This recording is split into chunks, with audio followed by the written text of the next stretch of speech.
India हर दिन लगभग 1.5 lakh tonne of waste generate करता है। और अगर सिर्फ एक दिन का ये गार्बेज आप किसी गुड्स ट्रेन में भरने की कोशिश करोगे तो रफली 2650 वैगन्स लगेंगे।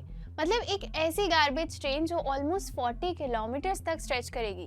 मतलब सिर्फ 3 महीने में ये डेली गार्बेज ट्रेन कश्मीर से कन्याकुमारी तक पहुंच सकती है। और हम सब इस स्टोरी का पार्ट है। सुबह के टूथब्रश, कॉफी कप्स, फिर plastic bottles, food delivery packaging, smartphones, gadgets, पूरा दिन हम बस कंज्यूम करते रहते हैं। लेकिन क्या आपने कभी सोचा है ये सब यूज होने के बाद जाता कहाँ है? क्योंकि रियलिटी काफी डिस्टर्बिंग है। आपका लास्ट यूज टूथब्रश अगले 500 साल तक इस प्लैनेट पर रह सकता है।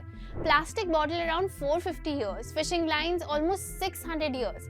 मतलब जो वेस्ट आज हम कैजुअली डस्टबिन में फेंक देते हैं वो शायद हमारी नेक्स्ट 10 जनरेशंस के बाद भी यहीं पड़ा होगा।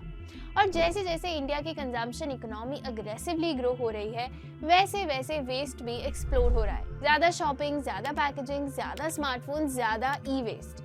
एक तरफ इंडिया रिचर हो रहा है, दूसरी तरफ वेस्ट भी माउंटेन्स की तरफ पाइल अप हो रहे हैं। और इसी क्राइसिस के बीच बिल्ड हो रही है एक massive industry, recycling industry.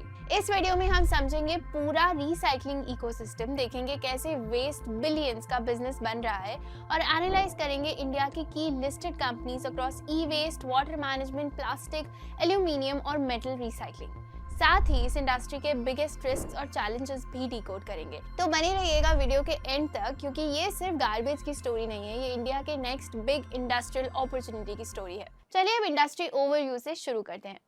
Now normally defensive businesses की बात होती है तो एफएमसीजी, फार्मा या यूटिलिटीज याद आते हैं। लेकिन ग्लोबली वेस्ट मैनेजमेंट और रिसाइकलिंग कंपनीज ने भी काफी सिमिलर कैरेक्टरिस्टिक्स दिखाई है। बिकॉज वेस्ट जनरेशन कंजम्पशन का बाय प्रोडक्ट है। जब तक लोग कंज्यूम कर रहे हैं, पैकेजिंग यूज हो रही है, इलेक्ट्रॉनिक्स अपग्रेड हो रहे हैं, तब तक वेस्ट जनरेट होता रहेगा। और ये कंसिस्टेंसी इन कंपनीज के नंबर्स में भी क्लियरली दिखती है। लास्ट डेकेड में major global waste management companies ने स्टेडीली ग्रोइंग रेवेन्यूज और प्रेडिक्टेबल बिजनेस परफॉर्मेंस दिखाई है। Let me tell you the numbers. Waste management inc का रेवेन्यू 2016 में अराउंड $13.6 बिलियन था, जो 2022 तक ऑलमोस्ट $19.7 बिलियन पहुंच गया। एंड रिपब्लिक सर्विसेज रफली 9.3 बिलियन से $13.5 बिलियन तक ग्रो हुई। लास्टली क्लीन हार्बर्स ने भी अपना रेवेन्यू ऑलमोस्ट डबल कर दिया। और नोटिस करने वाली बात यह है कि even during Covid and pandemic phase in companies के रेवेन्यूज में कोई मेजर कोलैप्स नहीं आया, because garbage generation suddenly stop नहीं होता। साथ ही इन कंपनीज ने शेयर होल्डर वेल्थ क्रिएशन में भी फिनोमिनल परफॉर्मेंस दिखाई है। लास्ट डेकेड में वेस्ट मैनेजमेंट स्टॉक रफली 4000% अप रहा, रिपब्लिक सर्विसेज अराउंड 1100% और क्लीन हार्बर्स ने 40,000% प्लस रिटर्न्स जनरेट किए।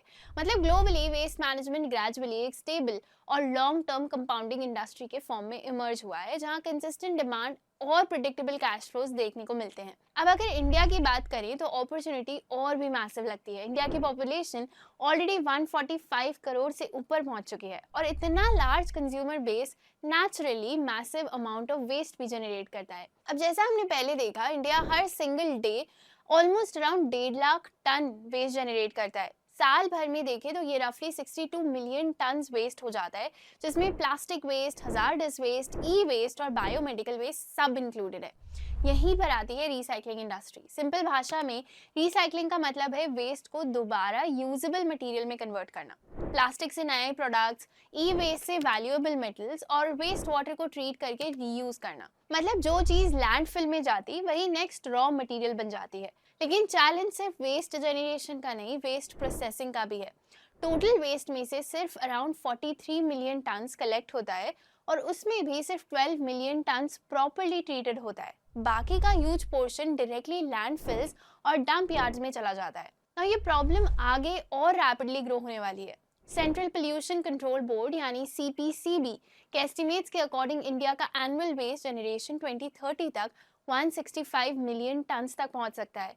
इसी ट्रेंड को देखते हुए इंडिया का वेस्ट मैनेजमेंट मार्केट, जो 2025 में रफली 1.3 लाख करोड़ एस्टिमेट किया गया है, 2030 तक अराउंड 1.8 लाख करोड़ तक पहुंच सकता है, ग्रोइंग एट नियरली 7.2% CAGR। अब इस इंडस्ट्री को स्ट्रॉन्ग पुश गवर्नमेंट पॉलिसी से भी मिल रहा है। Swachh Bharat mission, solid waste management rules, battery waste management rules और स्मार्ट सिटीज मिशन जैसे इनिशिएटिव्स रिसाइकलिंग इकोसिस्टम को रैपिडली ऑर्गेनाइज और स्केल कर रहे हैं। यहाँ सबसे इंपॉर्टेंट रोल प्ले करता है EPR यानी extended producer responsibility.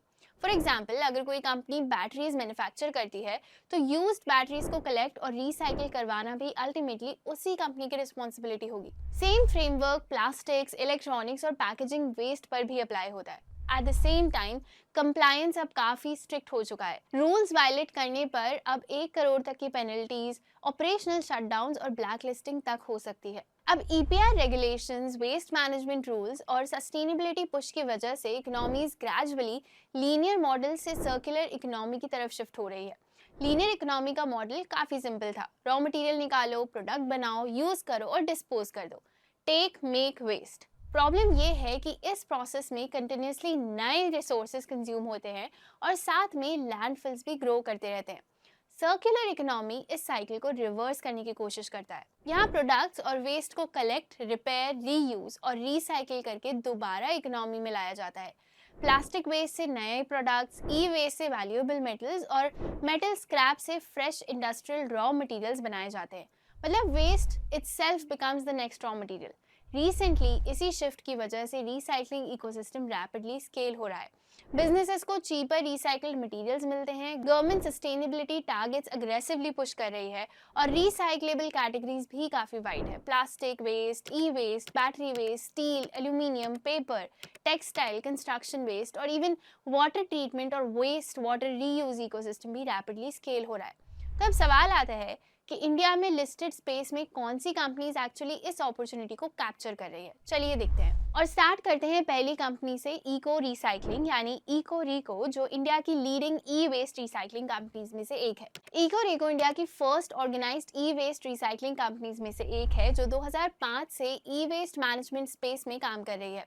Company end to end services provide करती है including e waste recycling, IT acid disposal, reverse logistics, data destruction, lamp recycling और EPR कंप्लायंस सॉल्यूशंस।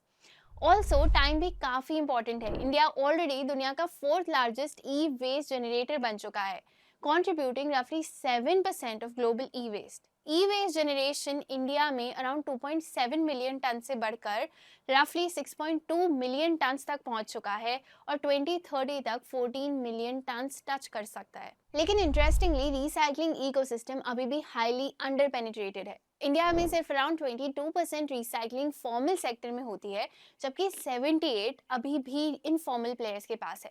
और यही फॉर्मलाइजेशन इको रिको जैसे players के लिए मेजर अपॉर्चुनिटी क्रिएट करता है, स्पेशली EPR कंप्लायंस और स्ट्रिक्टर रेगुलेशंस के बाद। कंपनी का बिजनेस मॉडल भी काफ़ी इंटीग्रेटेड है। ई-वेस्ट कलेक्शन से लेकर सॉर्टिंग, डिसमैंटलिंग, मेटल रिकवरी, रीफर्बिशमेंट और हजार्डस डिस्पोजल तक पूरा चेन कवर करती है।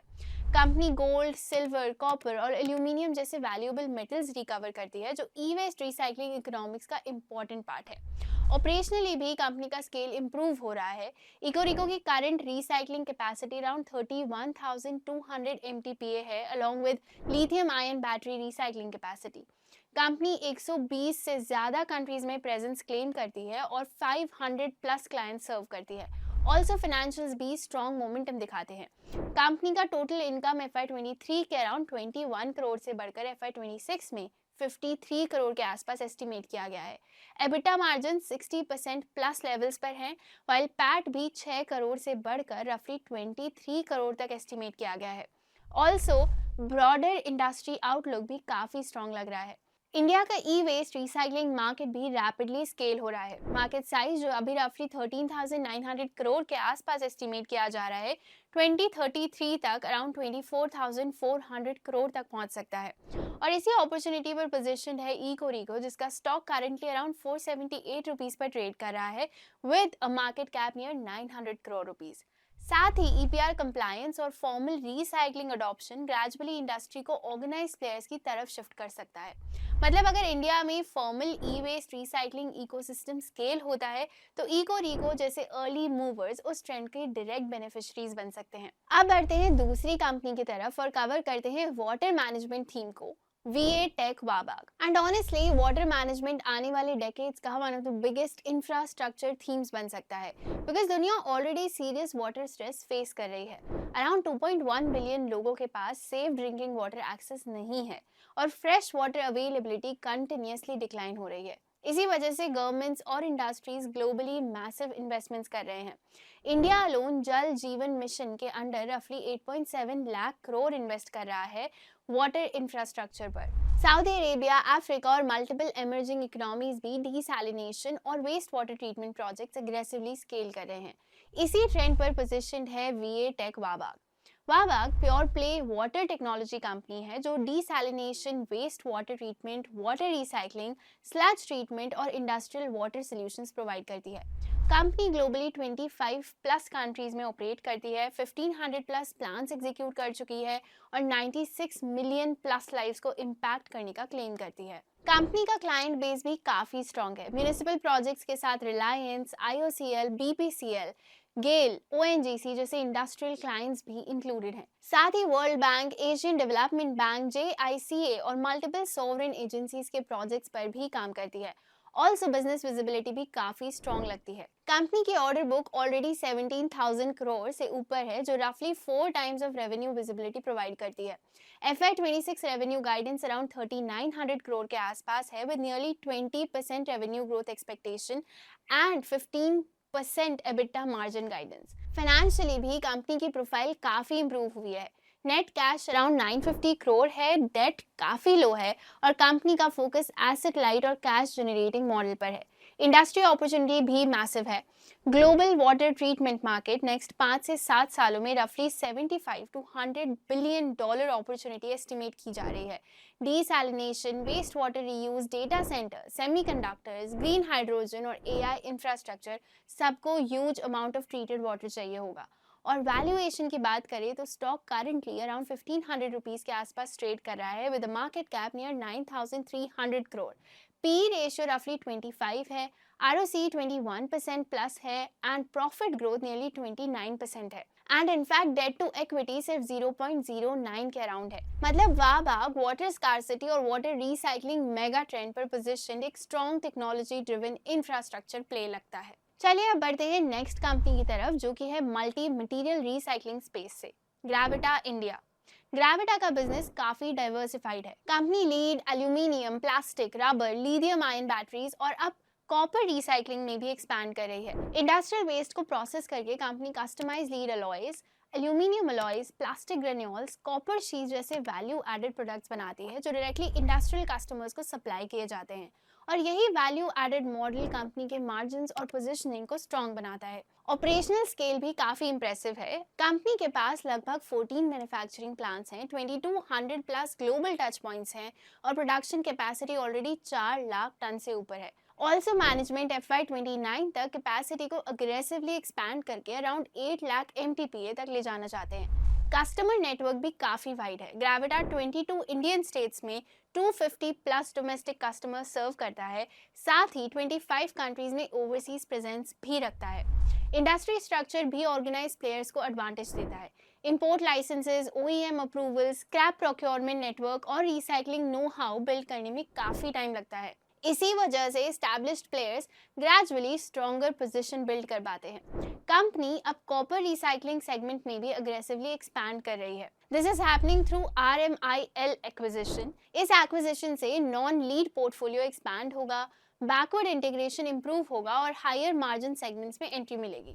और company lithium ion battery recycling में भी ग्रेजुअली एक्सपैंड कर रही है। मैनेजमेंट ने अभी इसे पायलट फेज में रखा है और FY29 गाइडेंस में इसका कंट्रीब्यूशन इंक्लूड नहीं किया। मतलब फ्यूचर स्केलिंग यहाँ एडिशनल अपसाइड क्रिएट कर सकती है। फाइनेंशियली भी कंपनी ने स्ट्रॉन्ग ग्रोथ दिखाई है। लास्ट 5 सालों में रेवेन्यू CAGR अराउंड 25% रहा है, while PAT CAGR नियरली 48% रहा। FY26 रेवेन्यू एस्टिमेट रफली 4,265 करोड़ के आसपास है, with consistent 9 to 10% EBITDA margins. Now valuation की बात करें तो स्टॉक करंटली अराउंड 1,680 रुपीस के आसपास ट्रेड कर रहा है, with market cap near 12,400 crore. P ratio रफली 33 है, ROC अराउंड 17% है और डेट टू इक्विटी अराउंड 0.3 के लेवल्स पर है। ओवरऑल ग्रेविटा रिसाइकलिंग इकोसिस्टम का एक स्केल्ड और डाइवर्सिफाइड प्लेयर है, जो मल्टीपल रिसाइक्लेबल मटेरियल्स और सर्कुलर इकोनॉमी ट्रेंड्स पर पोजीशन्ड है। लेकिन रिसाइकलिंग इंडस्ट्री में अपॉर्चुनिटीज के साथ साथ चैलेंजेस भी काफी इंपॉर्टेंट है। सबसे पहला चैलेंज है अवेयरनेस और कलेक्शन इंफ्रास्ट्रक्चर। आज भी काफ़ी कंज्यूमर्स को प्रॉपरली ये नहीं पता होता कि कौन सा मटेरियल रिसाइक्लेबल है और कौन सा नहीं है। इसी वजह से मिक्स्ड वेस्ट रिसाइकलिंग स्ट्रीम में चला जाता है, जो प्रोसेसिंग को और डिफिकल्ट बना देता है। प्लास्टिक रिसाइकलिंग में तो ये कॉम्प्लेक्सिटी और भी ज़्यादा है। हर प्लास्टिक ईजिली रिसाइक्लेबल नहीं होता। पीईटी और एचडीपीई जैसे limited plastic categories efficiently recycle हो पाते हैं, जबकि मल्टी लेयर्ड प्लास्टिक्स और सेवरल लो ग्रेड प्लास्टिक्स को रिसाइकिल करना टेक्निकली डिफिकल्ट और कमर्शियली अनवायबल होता है। दूसरा इंपॉर्टेंट चैलेंज इकोनॉमिक्स का है। वर्जिन प्लास्टिक यानी डायरेक्टली क्रूड ऑयल और पेट्रोकेमिकल से न्यूली मैन्युफैक्चर्ड प्लास्टिक काफ़ी सिचुएशंस में रिसाइकिल प्लास्टिक से चीपर पड़ता है। इनफैक्ट रिसाइकिल प्लास्टिक कभी कभी 20 to 40% तक एक्सपेंसिव हो सकता है कंपेयर टू वर्जिन प्लास्टिक। इसी वजह से रिसाइकिल्ड मटेरियल्स का अडॉप्शन अभी भी लिमिटेड है और डिमांड हेविली पॉलिसी ड्रिवन रहती है। नाउ इसी पॉइंट पर गवर्नमेंट रेगुलेशंस का रोल भी क्रिटिकल हो जाता है। आज इंडस्ट्री को strong push EPR norms, ESG mandates और सस्टेनेबिलिटी रेगुलेशन से मिल रहा है, लेकिन अगर फ्यूचर में पॉलिसीज वीक पड़ती है, कंप्लायंस एनफोर्समेंट स्लो होता है या इंसेंटिव्स रिड्यूस होते हैं, तो रिसाइकलिंग कंपनीज की ग्रोथ और प्रॉफिटेबिलिटी दोनों पर इम्पैक्ट पड़ सकता है। मतलब इंडस्ट्री अपॉर्चुनिटी डेफिनेटली मैसिव है, लेकिन एग्जीक्यूशन, इकोनॉमिक्स और रेगुलेशंस तीनों फैक्टर्स यहाँ इक्वली इंपॉर्टेंट है। हम रोज रिसाइकिल वर्ड सुनते हैं, लेकिन आने वाले सालों में यही रिसाइकलिंग इकोनॉमी का मेजर ग्रोथ इंजन बन सकता है। E waste, water management, metals, plastics, हर सेगमेंट में अपॉर्चुनिटी भी है और चैलेंजेस भी है। अब ये देखना इंटरेस्टिंग होगा कि इंडिया की सर्कुलर इकोनॉमी स्टोरी कितनी ज़्यादा स्केल होती है ना। अगर आपको ये इंडस्ट्री डीप डाइव वैल्यूएबल लगा हो तो वीडियो को लाइक करें, चैनल को सब्सक्राइब करें और इसे ज़रूर शेयर करें। और हमें कॉमेंट्स में ये भी बताइए कि अगला डीप डाइव आपको किस इंडस्ट्री पर चाहिए। Investments in securities market are subject to market risks. Read all the related documents carefully before investing.